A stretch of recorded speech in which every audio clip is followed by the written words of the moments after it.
পুৱাৰ পৰা সেই পৰিৱেশটো দেখুৱাইছোঁ যে চেনিৰ দাম কিয় বাঢ়িছে, হঠাৎ চেনিৰ দাম আগষ্ট মাহত কিয় বাঢ়িছে, জুলাই মাহত যিটো চেনিৰ মূল্য আছিলে সেই চেনিৰ মূল্য পাইকাৰী বজাৰত 10 টকাকৈ কিয় হঠাৎ বৃদ্ধি হ'ল আৰু খুচুৰা বজাৰত 15 টকাকৈ কিয় বৃদ্ধি হ'ল। আমি সেই বাতৰিটোৱেই পুৱাৰ ভাগৰ পৰা ND24 দৰ্শকসকলক জনাই আহিছোঁ যে কেনেদৰে এই দাম বৃদ্ধি হ'বলৈ পাইছে।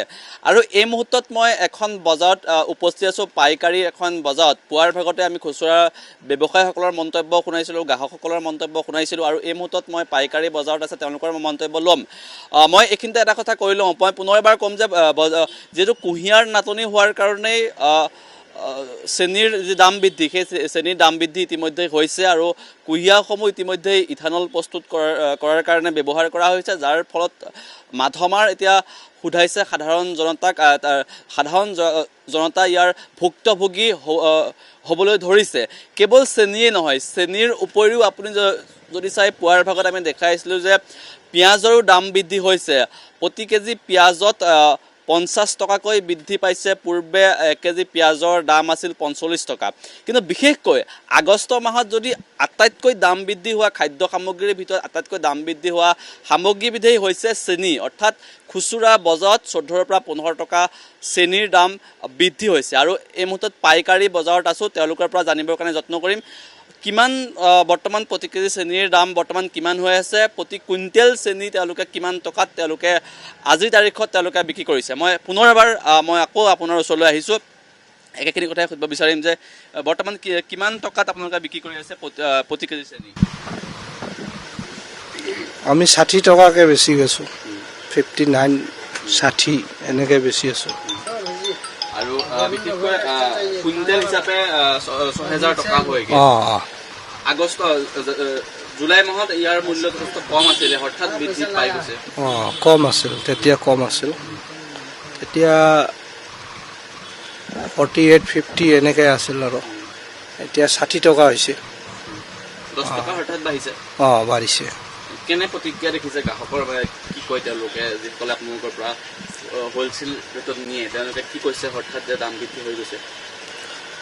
এইটো গ্ৰাহকৰ প্ৰতিক্ৰিয়া আহি আছে এতিয়া, সেইকাৰণে আমাৰ চেনিটোৰো অলপ চেলটো কমি গৈছে। এতিয়া খুচুৰা দোকানত গ্ৰাহকবিলাকে যথেষ্ট হেৰি হৈছে আৰু কাষ্টমাৰৰ লগত হেৰি কৰিব হৈছে। দামটো বাঢ়ি গ'ল না, হঠাৎকৈ দামটো বাঢ়ি গ'ল। এতিয়া 10 টকা পাৰ কেজিত বাঢ়া বহুত হৈ গ'ল। আপোনালোকৰ ব্যৱসায় ক্ষেত্ৰতো প্ৰভাৱ নিশ্চয় পৰিছে? পৰিছে। এতিয়া চেনি আমাৰ আজিকালি 2 দিনৰ পৰা চেনি আমাৰ বিক্ৰীয়ে নোহোৱা হৈছে। এতিয়া কাষ্টমাৰে যথেষ্ট দাম হোৱা বুলি কৈ আছে, সেইকাৰণে আমাৰ চেনিৰ চেলটো অলপ ডাউন হৈ গৈছে এই 2 দিনত।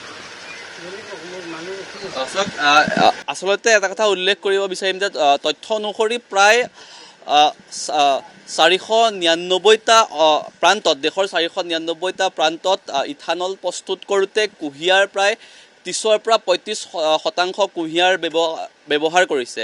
আৰু এনেদৰেই বিশেষকৈ ভাৰতৰ চেনিৰ ভূকেন্দ্ৰ বুলি যদি কোৱা হয় মহাৰাষ্ট্ৰক কোৱা হয়। আৰু সেই মহাৰাষ্ট্ৰটো যদি আপুনি চাই যে আগষ্ট মাহত 20% পাইকাৰী বজাৰত আগষ্ট মাহত মহাৰাষ্ট্ৰত দাম বৃদ্ধি হৈছে। মহাৰাষ্ট্ৰতে নহয়, অসমতে নহয়, ভাৰতবৰ্ষৰ বিভিন্ন ৰাজ্যত চেনিৰ দাম ইতিমধ্যে বৃদ্ধি পাইছে। বিশেষকৈ এইখিনিতে এটা কথা উল্লেখ কৰিব বিচাৰিম যে বৰ্তমান সময় উৎসৱ পাৰ্বণৰ সময়।